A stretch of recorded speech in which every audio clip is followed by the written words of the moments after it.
Sometimes the most powerful scream is complete silence. That's right, my friends.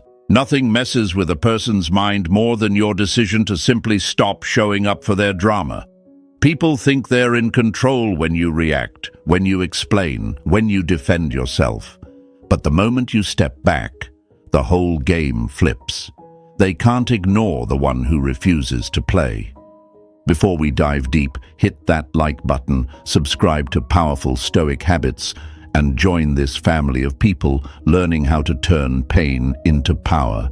Trust me, today might just change the way you look at silence forever. Hey folks, imagine this. You're at a huge party and there's this one person who's been tapping on a glass over and over, trying to get your attention. You keep turning your head every time you hear the sound. It's annoying, it's constant, and they love it because you respond every single time. Now imagine, you stop looking, you don't even flinch, you keep dancing, laughing, living your life. Suddenly, that glass tapping gets louder, faster, almost desperate.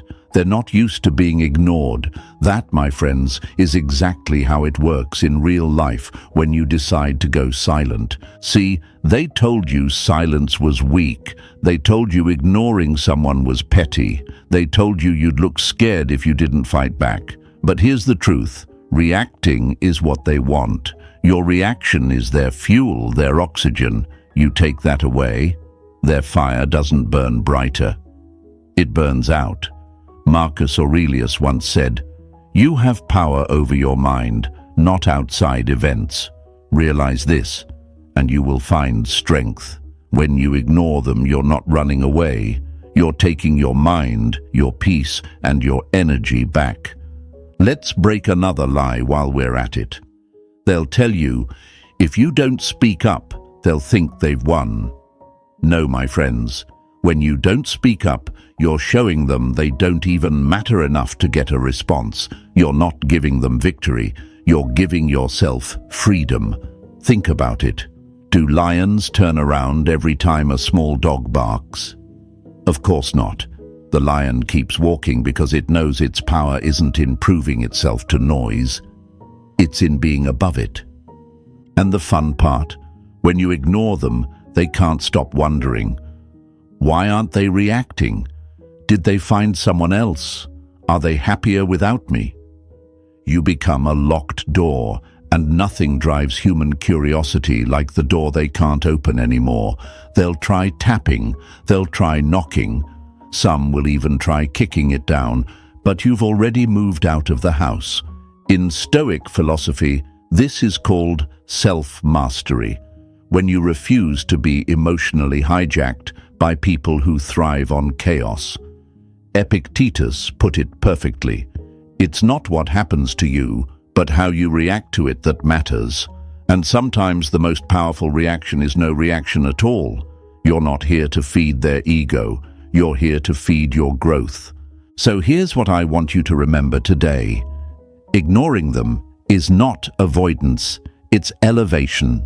It's stepping out of the boxing ring and watching them swing at thin air. It's realizing your energy is the most expensive currency you own, and you're done spending it on people who keep you broke in peace. Write this in the comments. My silence is power. Let the world see it.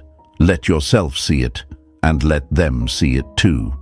Press that like button, subscribe to Powerful Stoic Habits, and stay with me, because we're about to uncover exactly why your silence will keep them up at night. You are strong. You are focused. You are untouchable. Number 1, the addiction to your attention. They don't miss you. They miss the power they had when you couldn't stop reacting. My friends, here's the truth most people won't tell you. Some people are not addicted to you as a person. They're addicted to the emotional high they get from pulling your strings. You were never just you in their eyes. You were their favorite source of energy, their ego's daily meal. And every time you replied, argued, defended yourself, or explained, you fed them. You were like a vending machine for their validation. Push the right button, out comes your emotion. Imagine this. You're at a carnival, and there's this old claw machine filled with prizes. They've played it so many times, they know exactly how to grip the joystick to make the claw grab something. And every time it worked, they'd smirk, because they had mastered the game. Now imagine one day the machine doesn't move anymore. No sound, no lights, no prizes. Just stillness.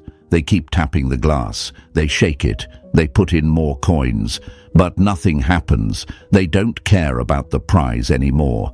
They care about the control they used to have, and it's gone. That's what your attention is to them. A game. A machine they think they can always win. The moment you stop giving them that attention, the panic sets in. Suddenly, the easy supply is gone, and they can't stand the silence. Questions start flooding their mind. Why aren't they reacting? Who has their attention now? Did I lose my hold on them? And that's when the fear creeps in. Not fear of losing you as a person, but fear of losing the control they had over your emotions. And here's the part they'll never admit. They built their confidence on your reactions. Every time they could make you upset, jealous, or desperate, they felt powerful. It's like a magician pulling a trick in front of an audience. Without applause, without gasps, the magic feels meaningless. Without your reaction, their tricks feel cheap. Now, some people will try to convince you that ignoring them is childish, or that you owe them a response to be mature. That's a lie, a beautiful manipulation wrapped in politeness. Because here's what they're really saying: I'm losing my grip, and I need you to give it back. But you, my friends, are learning something powerful. Not everyone deserves the privilege of your attention. Marcus Aurelius once wrote, "You have power over your mind, not outside events. Realize this, and you will find strength." Your attention is not a public park for anyone to walk in and leave trash. It's a private garden, and you get to decide who enters. When you start guarding that space, you'll notice the people who only came to take will either panic or leave. Let them. That's not loss, that's cleansing. The difficult part? It's real. Because at first you'll feel the pull. You'll want to reply to the text, answer the call, explain yourself just one last time. You'll convince yourself you're doing it for closure, for peace, for fairness. But you're not. You're doing it because silence feels uncomfortable at first. It's like giving up sugar. The first week is hell because your body craves it. But just like sugar, their drama has been an unhealthy addiction, and once you break free, you start to see how much better you feel without it. They will test you. They will throw hooks disguised as innocent questions. "Hey, how have you been?" Or bait you with accusations. "I guess you're too good to talk to me now." It's all part of the same game, trying to get you to feed them again. Your job is to recognize that every reply is a deposit into their account, and you're going bankrupt in peace if you keep paying. Let's shatter another myth. Some people will say, "But what if they think I don't care?" My friends, that's the point. You are teaching them something vital. Their opinion of you is no longer the currency you live by. You care about your peace more than you care about their approval. That's the first step to becoming untouchable. Epictetus said, "It is not things themselves that disturb us, but our opinions about them." Your opinion of yourself has to outweigh theirs, because the moment you stop needing their validation, you become something they can't handle, free. And yes, at first they'll laugh. They'll tell themselves you're sulking. They'll act like they don't notice. But over time, the cracks will show.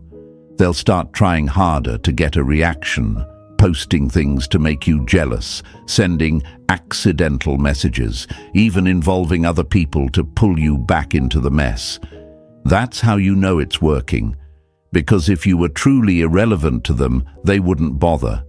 The effort they spend trying to break your silence is the proof that it's driving them insane. Think about the last time someone ignored you when you expected a reaction. Your mind didn't let it go. You replayed it.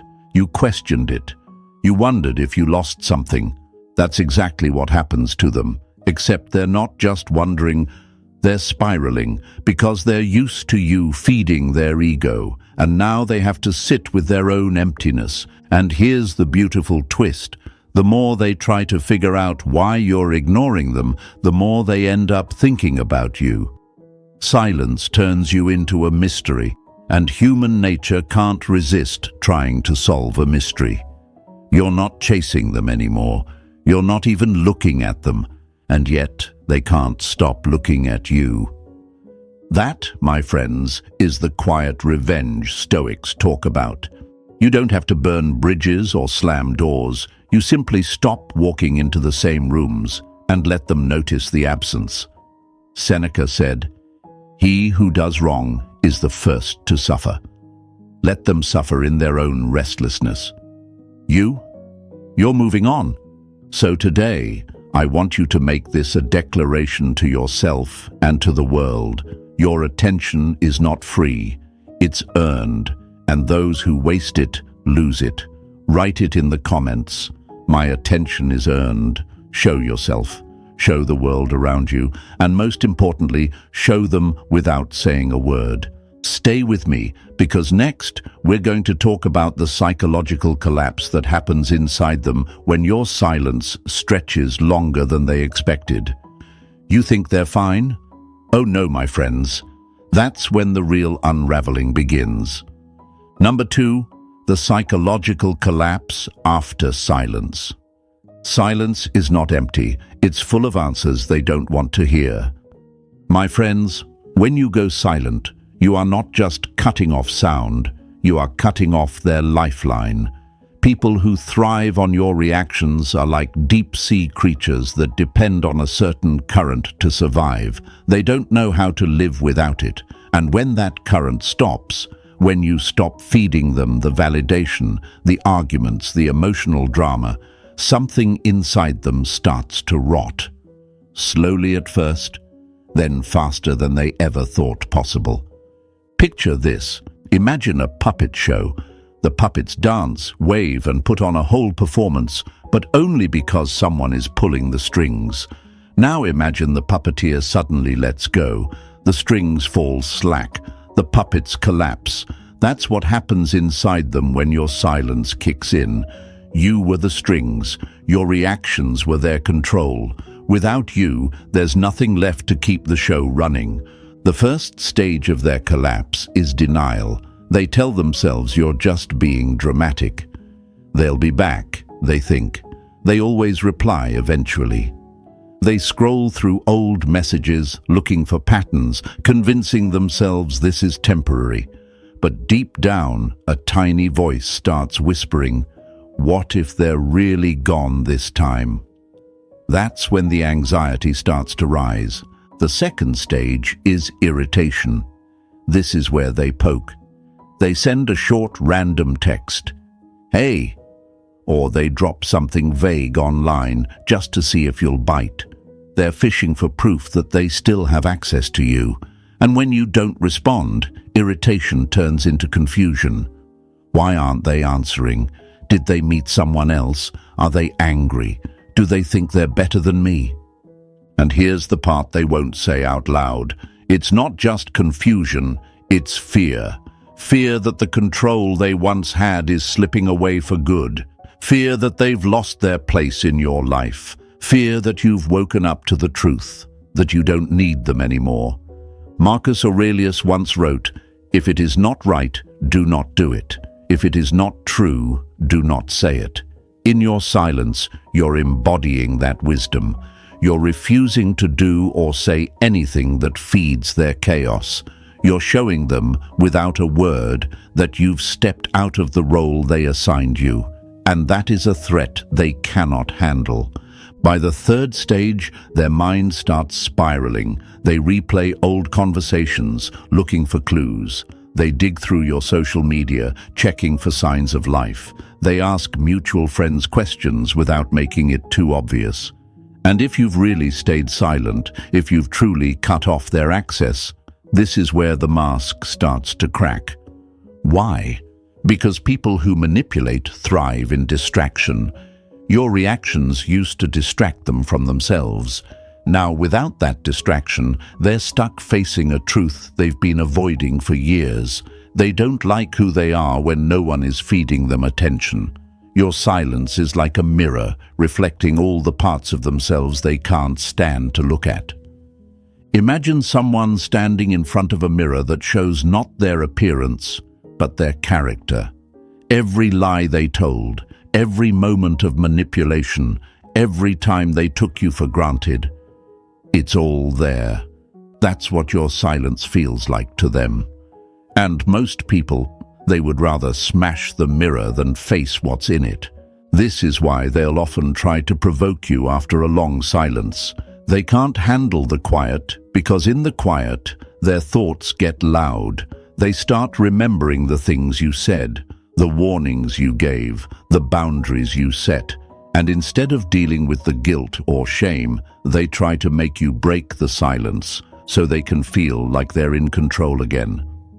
Epictetus said, "It's not what happens to you, but how you react to it that matters." And here's the beauty. When you choose not to react, you flip the dynamic completely. You go from being the one under their influence to being the one influencing them without even trying. The longer you stay silent, the heavier it becomes for them. Silence is weight, and every day they don't hear from you, that weight grows. At first, it's a pebble, annoying but manageable. Then it becomes a rock they carry around in their mind. Then a boulder that follows them everywhere. They wake up thinking about it. They go to sleep thinking about it. And here's the delicious irony. By ignoring them, you're on their mind more than ever. But here's where many people fail. They break the silence too soon. They give in to curiosity. They check in just to see how the other person is doing. And in that moment, all the weight you built up disappears. It's like letting the air out of a balloon. That's why self-mastery is so important here. You're not just ignoring them to teach them a lesson. You're ignoring them to protect your peace, to prove to yourself that you can live without their chaos. And yes, it's hard. At times, the silence will feel like it's burning a hole in your chest. You'll wonder if you're being too harsh. You'll wonder if maybe they've changed.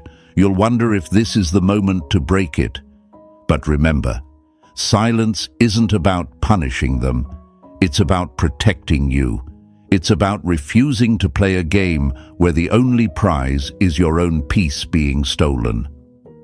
Seneca said, "He suffers more than necessary who suffers before it is necessary."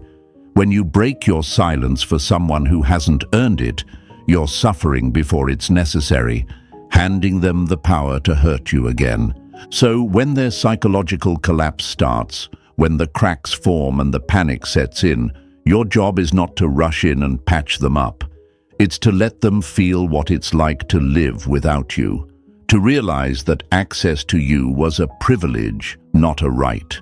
And once lost, it is not easily regained. Think of your silence as the high walls of a fortress. Inside, you're safe, calm, and rebuilding. Outside, they're circling, knocking, and shouting. Some days you'll hear their voice through the walls. Some days they'll try to climb. But you don't lower the drawbridge just because they're loud. You keep building inside. You keep making your fortress stronger. Eventually, the knocking fades. Not because they've forgotten you, but because they've realized they can't get in. And in that moment, that's when the real power of your silence hits them.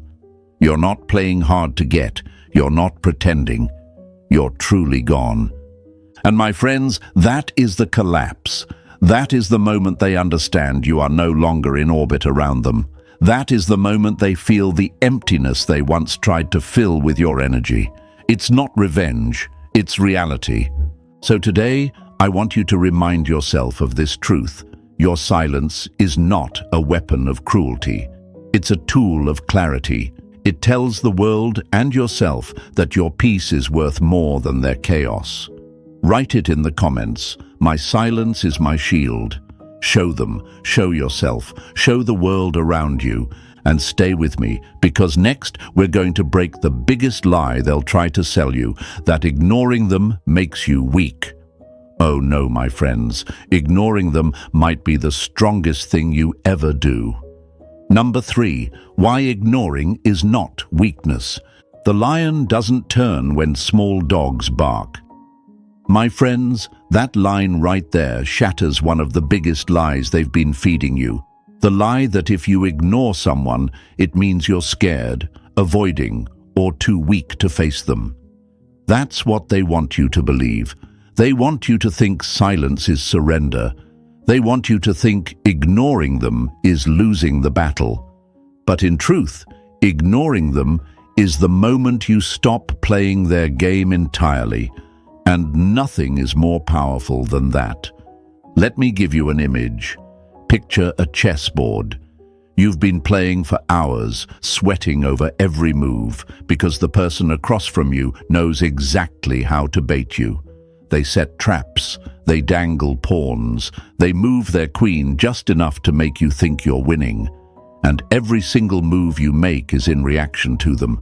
But then something shifts in you. You stand up, you walk away, not because you can't win, but because you realize the board, the rules, the game itself, none of it was worth your time in the first place. That's what ignoring them really is. You're not quitting. You're realizing the game was rigged to keep you playing forever.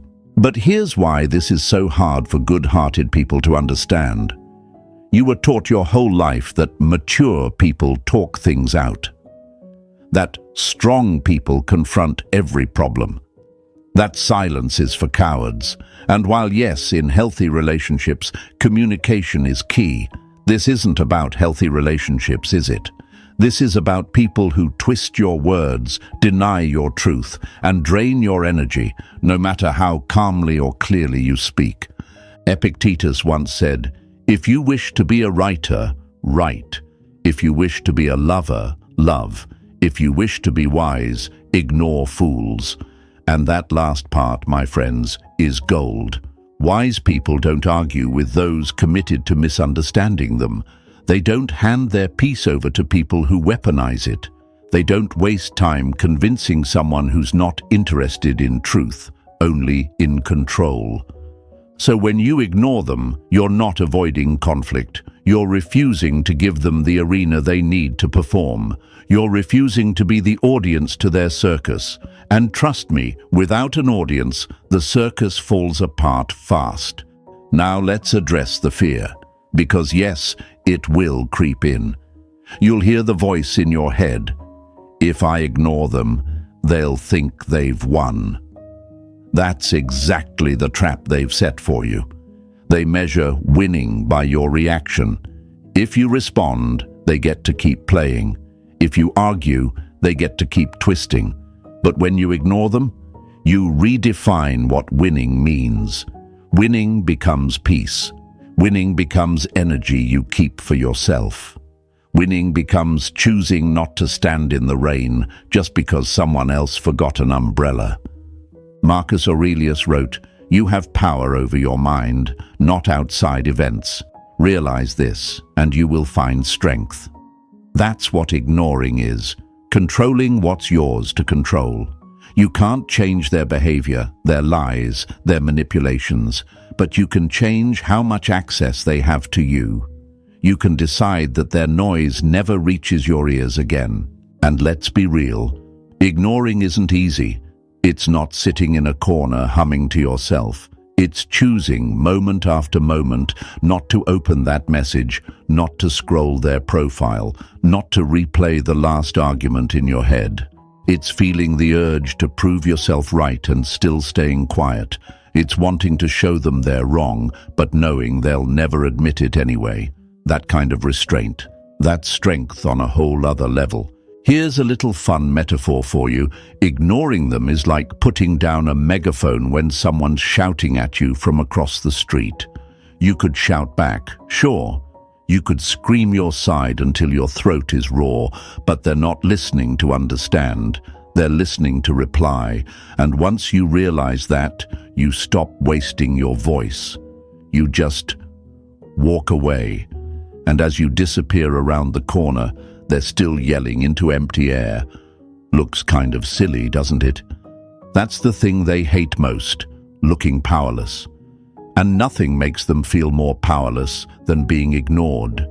Because ignoring is control. Ignoring is saying, "You don't get to dictate my emotional state anymore." Ignoring is removing their hands from the steering wheel of your life. And here's another truth bomb. Sometimes ignoring isn't about them at all. It's about you. It's about creating space in your mind for things that actually matter. Because every second you spend reacting to someone who thrives on chaos is a second you could be building your peace, your health, your future. Ignoring them is like putting down a leaking bucket and finally using both hands to build something that lasts. Of course, they'll try to flip the script. They'll say you're bitter. They'll say you're afraid. They'll even say you're petty. But remember, people who lose access to you will always try to rewrite the story to make themselves the hero. That's not your problem to fix. That's not your battle to fight. In fact, your silence forces them to tell their story without your participation and without your reactions to validate it. Seneca said, "Better to trip with the feet than with the tongue." Let them trip over their own words. Let them explain your silence to themselves in whatever way they need. Your job is to keep walking. Here's the part that might sting a little. Sometimes you keep talking because you want to be understood. But what if I told you they understand you just fine? They just don't care. That's the bitter truth. And once you accept it, ignoring them becomes not only easier, but necessary. Because you realize your words were never falling on deaf ears. They were falling on ears that enjoyed watching you beg to be heard. And this is where you rise. You stop being the one chasing closure and start being the one creating it for yourself. You stop being the one explaining why you deserve respect and start being the one giving that respect to yourself. You stop fighting for a seat at their table and start building your own table, one they'll never get an invitation to. So no, my friends, ignoring is not weakness. Ignoring is the quiet strength of someone who knows their worth. It's the mental discipline of a warrior who chooses their battles. It's the grace of someone who no longer dances every time someone else plays the music. And if you need one more image to hold on to, let it be this. The sun doesn't stop shining because someone closes the blinds. It keeps doing what it does best, shining. And sooner or later, those blinds come open and the light hits them whether they like it or not. That's you when you ignore. You keep shining, you keep growing, you keep living, whether they watch or not. Write this in the comments. My silence is strength. Show them. Show yourself. Show the world around you that you will no longer waste your voice on ears that only want to hear their own echo.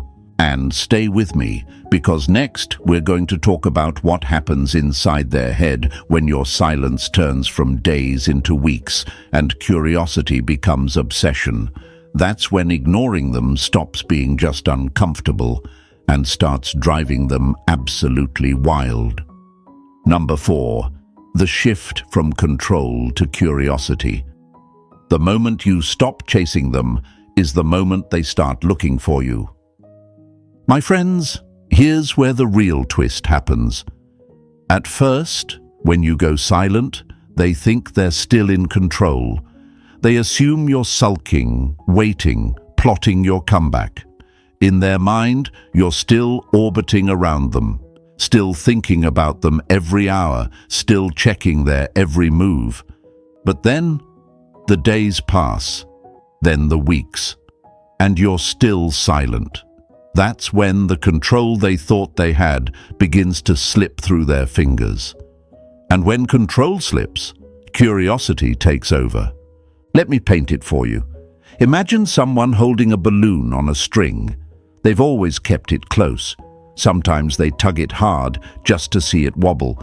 Sometimes they loosen their grip just to watch it float a little higher before pulling it back down. They think they own it.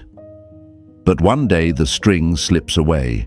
The balloon doesn't just float. It drifts higher and higher until it's out of reach. They stand there, staring, wondering where it's going, who will see it, where it will land. They can't stop looking up.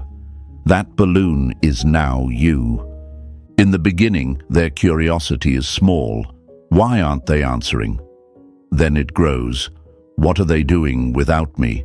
Then it turns into something deeper, something that eats at them. Have they forgotten me?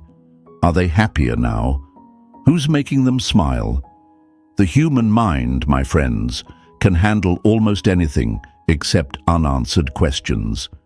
And your silence is one big unanswered question they can't solve. And here's where it gets interesting. The more they try to figure you out, the more you start living rent-free in their head. They could be out with friends, smiling, laughing, pretending to be unbothered. But in the back of their mind, the question lingers. Why have they gone so quiet?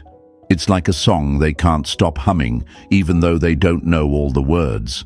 Epictetus said, "If you want to improve, be content to be thought foolish and stupid." In this context, it means you have to be okay with them underestimating you at first. Let them think you're pouting. Let them think you're weak. Because the longer you maintain your silence, the more their narrative falls apart. And when it does, their curiosity becomes a hunger. They might start accidentally bumping into you. They might ask mutual friends how you're doing. They might stalk your social media in the middle of the night. At first, it's subtle. Then, it's desperate. But here's the beauty. None of that matters to you anymore. You're not silent to make them curious. You're silent because you finally realized they don't deserve the backstage pass to your life. Their curiosity is just the side effect. Now, let's break a lie they'll try to sell you. If they really cared, they'd ask directly. No, my friends, sometimes people care deeply, but their ego won't let them show it. They'll poke around in indirect ways. They'll drop hints. They'll send half messages. Why? Because asking directly would mean admitting they've lost control, and for someone used to being in charge, that's terrifying. The shift from control to curiosity is powerful because it reverses the roles. You go from being predictable to being a mystery, and nothing draws human attention like mystery. Think about it. When's the last time you read a book and stopped halfway because you already knew the ending? The unknown pulls us in, and when you stop giving them updates, explanations, and justifications, you become the ending they can't read. Here's the funny part. The more they try to figure you out, the less they understand. Why? Because they're basing everything on the old version of you. The version that reacted instantly, the version that defended themselves, the version that made sure they were always understood. But that version is gone. You've evolved, you've leveled up, and their outdated map no longer matches the territory. Marcus Aurelius wrote, "The best revenge is not to be like your enemy." And that's exactly what you're doing. You're not playing their mind games back at them. You're not posting cryptic messages to make them jealous. You're simply living, growing, becoming. And in doing so, you've created a gap between you and them that no amount of guessing can close. Now, they might pretend they don't notice. They might even mock your silence to others. But behind that facade, the questions keep multiplying. What changed in them? Why don't I have the same effect anymore? Who are they now? And here's the thing. They're not just curious about what you're doing. They're curious about who you're becoming. That's the part they can't stand, knowing that you might be out there becoming someone they'll never have access to again. And yes, there will be moments when their curiosity turns into action. They'll test the waters with a message, a comment, maybe even an apology. But understand this: curiosity doesn't mean change. Just because they want to know what's going on in your world doesn't mean they deserve to be back in it. Sometimes they come back not because they value you, but because they value the control they used to have.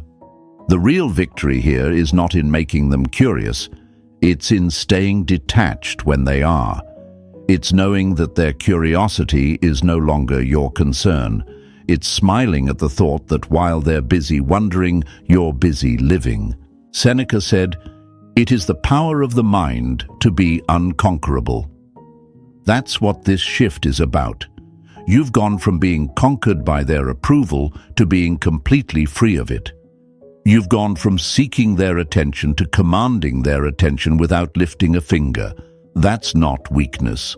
That's mastery. Think about it. When they had control, you were the one losing sleep. You were the one overthinking. You were the one checking your phone every few minutes. Now the roles have reversed. They're the ones tossing and turning. They're the ones replaying old conversations. They're the ones scanning for clues. And you're finally sleeping like a baby. So let them wonder, let them scroll, let them replay. Your life is not a public broadcast anymore. It's an invite-only screening, and their name isn't on the list. The shift from control to curiosity is the moment you realize you're no longer the one knocking on their door. You're the one deciding who gets to knock on yours. And here's the affirmation I want you to own today. Write it in the comments so it's locked in your mind. I am the mystery they can't solve. Show them. Show yourself. Show the world that your silence isn't a game, it's your standard. Stay with me, because next we're going to dive into why indifference hurts them far more than anger ever could, and how choosing not to care becomes the sharpest edge in your arsenal. That's when ignoring stops being a choice and starts becoming your natural state. Number 5. Indifference hurts more than anger. Your anger feeds them, your indifference starves them. My friends, you've heard me say it before, but it's worth repeating. When someone thrives on control, anger is still a form of connection. As long as you're mad, as long as you're fighting, they still matter in your world. They don't care if you're throwing flowers or throwing knives. Either way, your energy is still flowing in their direction. And that's exactly why indifference, true, deep, unshakable indifference, hits them harder than any outburst ever could. Picture this. You're standing in a boxing ring. Across from you is someone who's been training for this match, not training in skill, but in manipulation. They don't care if they win clean. They just want you to swing. Every punch you throw is proof you're still in the fight. Then one day they show up, fists raised, and you're gone.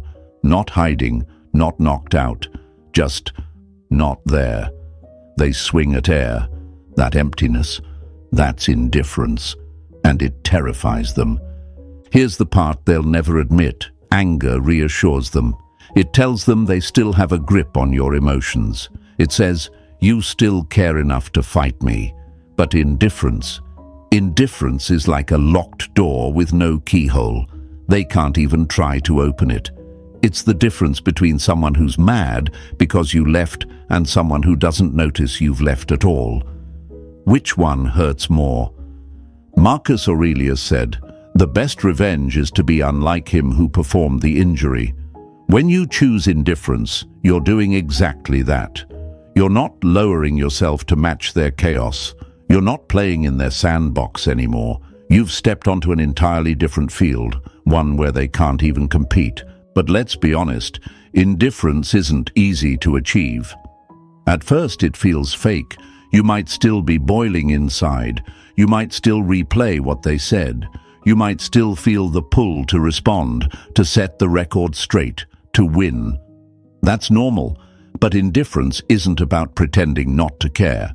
It's about actually getting to a place where their actions no longer change your state. It's when your mood is no longer tied to their approval, their attention, or their presence. Here's why it's so hard for them. People who manipulate or control are used to being the center of your emotional weather. If they wanted you sad, they could darken your skies. If they wanted you happy, they could throw you a little sunshine, just enough to keep you hooked. But once indifference sets in, they realize the weather report no longer comes from them. You've got your own climate now, and they can't touch it. Think of it like this. Anger is like still having a cord plugged into them. Sure, you're not smiling, but you're still connected. Indifference is when you pull the plug out entirely. And now, no matter how many buttons they press, nothing lights up. That lack of response isn't just silence to them. It's the death of their influence. Here's the lie they'll push. If you really didn't care, you wouldn't ignore me. You'd just talk to me. No, my friends. If you really didn't care, you wouldn't feel the need to explain anything. And that's what confuses them the most. That your absence isn't loud. It's calm. You're not slamming doors. You're just not in the building anymore. Seneca said, "We suffer more often in imagination than in reality." That's what your indifference does. It leaves them with nothing but their imagination. And trust me, their imagination will torture them far more than your words ever could. They'll imagine you happier without them. They'll imagine you with someone better. They'll imagine that you've outgrown them, and the truth is, you probably have. Here's the key. Anger is reactive. Indifference is intentional. You don't drift into indifference by accident. You build it, step by step.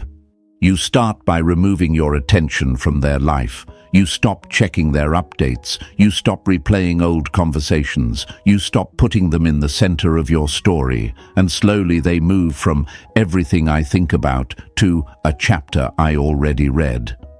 And oh, my friends, when they realize they're just a chapter, that's when they panic. Because they don't want to be a chapter. They want to be the whole book. They want to be the plot twist you can't get over. But your indifference tells them they're just a footnote now, an old plot line in a story that's still being written without them. The best part? Indifference doesn't require them to know you're indifferent. This isn't about showing them you don't care. That would still be about them.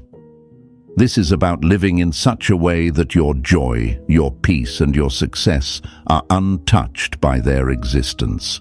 That's when you win. That's when you've mastered the game they never knew you were playing. And yes, they'll try to provoke you to break that indifference. They'll dangle emotional bait, maybe anger, maybe pity, maybe nostalgia. They'll bring up memories, poke at old wounds, even pretend to apologize. But remember, anything that demands a reaction is an attempt to pull you back into orbit. Your job is to keep spinning in your own galaxy. Epictetus said, "Freedom is the only worthy goal in life. It is won by disregarding things that lie beyond our control." Indifference is that freedom. It's the refusal to let your mood, your confidence, your peace hinge on someone who's already shown you they don't value it. Think about a time someone lost their power over you. Really think about it. Do you remember the moment you stopped caring what they thought? That lightness in your chest? That's indifference. And the irony is, by the time you get there, you don't even want revenge anymore. You just want to live. You just want to be free. And let me give you a little secret. When you reach true indifference, you don't need to block them to protect your peace. You don't need to post cryptic quotes. You don't need to keep tabs on their life. You just don't care. Not in a cold way, but in a way that says, "You no longer affect my weather." This is the part that leaves them stunned. They expected anger. They expected tears. They expected a fight. What they didn't expect was for you to keep walking without looking back. To them, that's worse than any revenge, because at least if you're mad, they still exist in your world. But when you're indifferent, they've been erased from it. So today, I want you to lock this truth into your mind. Indifference is not a lack of strength, it's the purest form of it. It's the kind of strength that doesn't need to announce itself, doesn't need to prove itself, doesn't need to convince anyone, it just is. Write this in the comments. I am untouchable. Show yourself. Show the world around you. And most importantly, show that the only thing you feed now is your own peace. Stay with me, because next we're going to break down the circle back effect, why they always seem to return after you've moved on, and how to make sure that when they knock, your door stays locked. Number 6. The circle back effect. They don't come back because they love you, they come back because the door was once open. My friends, let's talk about a pattern you've probably seen play out so many times it feels scripted. You cut them off, you go silent, you rebuild your life, you're finally breathing without their chaos. And then, out of nowhere, there's that message, that "Hey stranger," that "Just thinking about you," that "Hope you're doing okay." You see their name pop up on your phone, and for a split second, your stomach flips. Not because you want them back, but because you know exactly what's happening.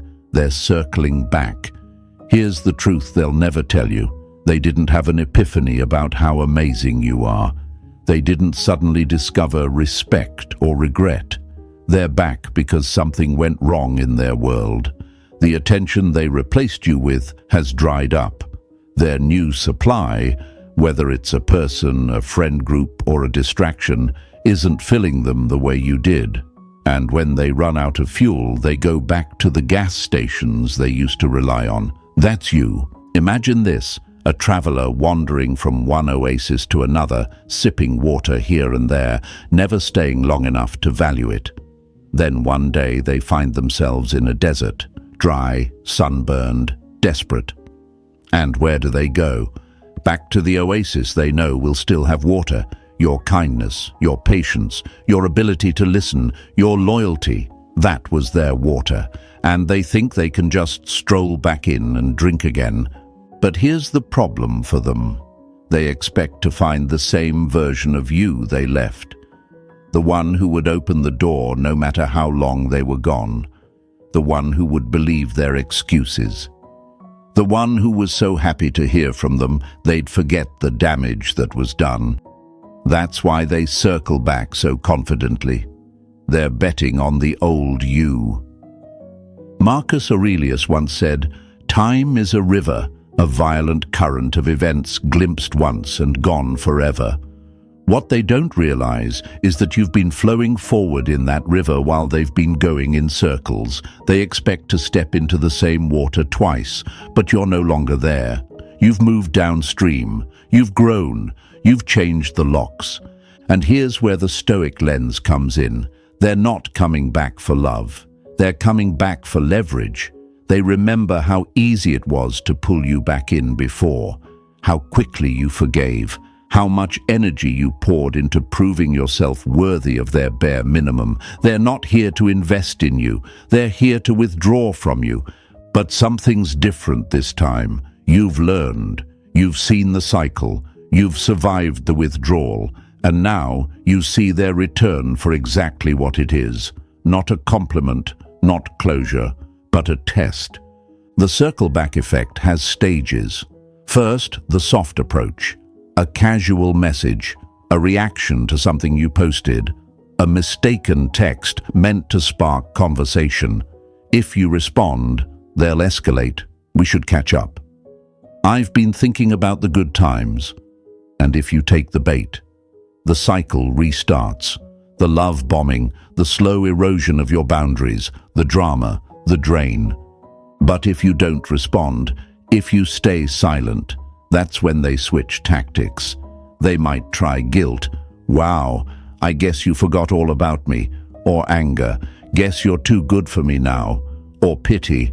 "I'm going through a lot right now. I just needed a friend." Every one of those lines is bait. Everyone is a hook with a smile. And the more you've grown, the easier it is to see the hook before it catches you. Seneca said, Every guilty person is his own hangman. When you refuse to re-enter their cycle, you let them live with the weight of their own actions. You don't give them the distraction of your forgiveness to ease their conscience, and that discomfort, that's theirs to carry, not yours. Here's something I want burned into your mind. Just because they knock doesn't mean you have to open.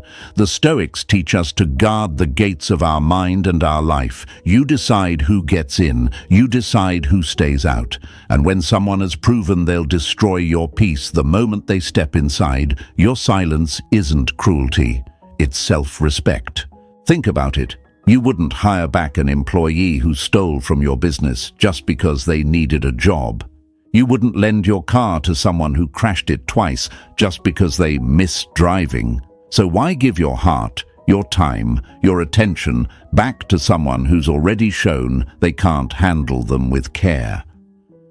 The irony of the circle-back effect is that the less you respond, the more intense their attempts become. They'll dig up old photos, old inside jokes, old memories. They'll try to remind you of the person they pretended to be at the start. But here's the harsh truth. Nostalgia is not a promise. Just because something was good once doesn't mean it's good now. And here's where you win. You're no longer making decisions based on missing them. You're making decisions based on remembering who they were when they had you. That's the clarity silence gives you. That's why they fear it. When they circle back, it's not proof of love. It's proof you were valuable. But value means nothing if the person holding it doesn't respect it. You can be the rarest diamond in the world, but in the wrong hands, you're just a paperweight. In the right hands, you're priceless. And now you know better than to hand yourself over to someone who treats you like spare change. Epictetus said, "It is not things themselves that disturb us, but our opinions about them." If you view their return as proof you meant something, you'll be tempted to let them in. But if you view it as proof you've moved on enough for them to notice the loss, you'll keep the door shut. Perspective changes everything. And here's the most empowering part. When they come back, you don't even have to hate them. You don't have to make a scene. You don't have to explain why you're not interested. Your silence will say it all. Your new life, your calm energy, your peace, that's your answer. That's the conversation. So when that message pops up, when that knock comes at your door, remember, you are not obligated to answer. You are not obligated to reopen wounds just because the one who caused them shows up with a smile. You owe yourself more than you owe their comfort. Write this in the comments. Not every door reopens. Show them, show yourself, show the world around you that your boundaries are permanent, not a phase. And stay with me, because next, we're going to talk about how silence stops being just a tactic and starts becoming your way of life. This is when you're not just ignoring for effect. You're living in a state they can no longer reach. And that's the ultimate freedom. Number 7. Silence as self-respect, not strategy. When you stop talking to them, it's not punishment, it's protection. My friends, there's a moment in your healing when ignoring them stops being a move you make and starts being who you are. In the beginning, silence feels like a tactic, something you do to get space, maybe even to get a reaction. But over time, something shifts.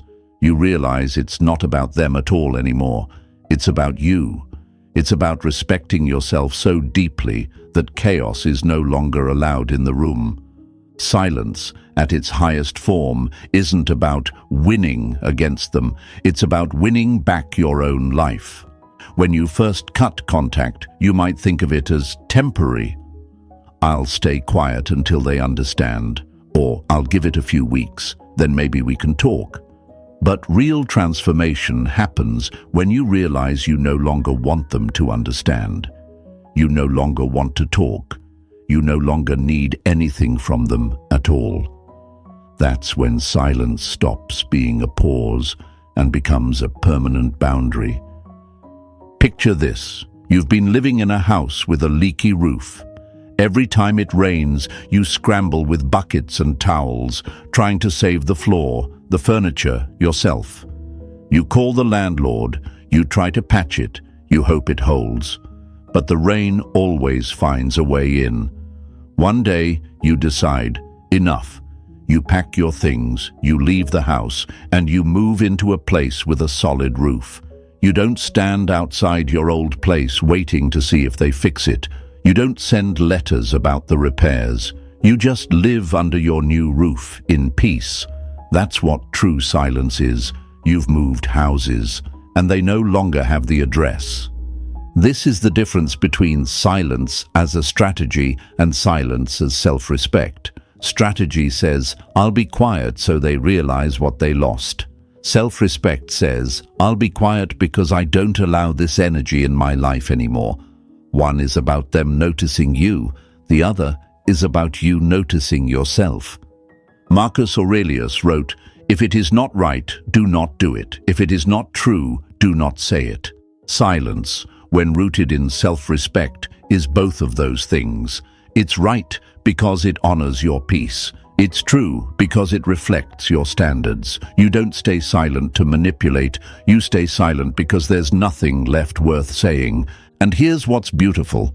When silence becomes a lifestyle, it's not just about one person. It's about everything. You stop explaining yourself to people committed to misunderstanding you. You stop defending your choices to people who never respected them. You stop trying to convince the world of your worth. You carry yourself differently. You become harder to access. Not because you're bitter, but because you're selective. At first, this might feel strange. If you've spent years over-explaining, over-apologizing, over-giving, living with this level of quiet will feel foreign. But slowly, you'll notice something. Your days have more space. Your thoughts feel lighter. You have energy for the things and people who actually deserve it. Silence creates room for your life to grow. And for them? Oh, my friends, it's devastating. Because when silence is just a strategy, they can wait it out. They can bide their time, knowing you'll eventually break. But when silence is who you've become, they can't wait you out. There is no other side of it. There's no countdown to the day you open the door again. That door has been taken off the hinges and replaced with a wall. Epictetus said, "It is not what happens to you, but how you react to it that matters." And the deepest reaction is often no reaction at all. When you stop reacting altogether, they realize something far worse than losing an argument. They've lost access. Not just to your voice, but to your mind, your heart, your energy. And once you've lived without them long enough, you realize you're not missing anything worth going back for. Self-respect is quiet, but it's not weak. It's the stillness of a mountain, unmoved by storms, unchanged by seasons. People can scream at a mountain, throw rocks at it, curse it, beg it to move, but it doesn't. And over time, they realize it never will. That's you when your silence is rooted in self-worth. And here's the thing most people don't understand. Silence like this isn't built overnight. It's forged in the fires of every time you lowered your standards for someone who wouldn't raise theirs. Every time you broke your own rules to keep someone else comfortable. Every time you argued when you knew it was pointless. Every time you let them back in when they hadn't earned it. Eventually, you hit a breaking point. And from that point on, the silence you give isn't punishment, it's policy. Let them call you cold, let them call you distant, let them call you whatever they need to sleep at night. The truth is, you're not cold, you're clear. You're not distant, you're discerning. You're not heartless. You've just decided your heart is no longer a playground for people who don't know how to take care of it. Seneca said, "Associate with people who are likely to improve you." Silence makes that possible, because when you stop giving time to people who drain you, you create time for people who fill you. And once you taste that kind of peace, the old chaos feels ridiculous. This is why silence as self-respect is unstoppable, because it's not reactive. It's not waiting for a result. It doesn't care what they think. It doesn't care if they notice. It doesn't care if they regret. It only cares if you keep your peace. And when you live like that, there is no manipulation, no guilt trip, no provocation that can drag you back. So if you're in that place now, if you've been wondering when to speak, when to explain, when to answer, here's your sign. You don't owe them a single word, not because you're trying to hurt them, but because you've finally decided to protect yourself. This is not about silence as a weapon, it's about silence as a shield. You're not swinging at them anymore, you're not even facing them, you're walking in another direction entirely. And that, my friends, is what they can't stand. Not that you're mad, but that you're gone. So write this in the comments right now. My silence is my self-respect. Let it be your reminder. Let it be your standard. Let it be the proof that you have stepped into a new chapter where your peace is the prize and your energy is sacred. And if this spoke to you, if you felt that fire in your chest while hearing these words, then I want you to press that like button, share this with someone who needs it, and subscribe to Powerful Stoic Habits. Because this isn't just about learning to be silent, it's about learning to be untouchable. And the journey we're on together, it's just getting started.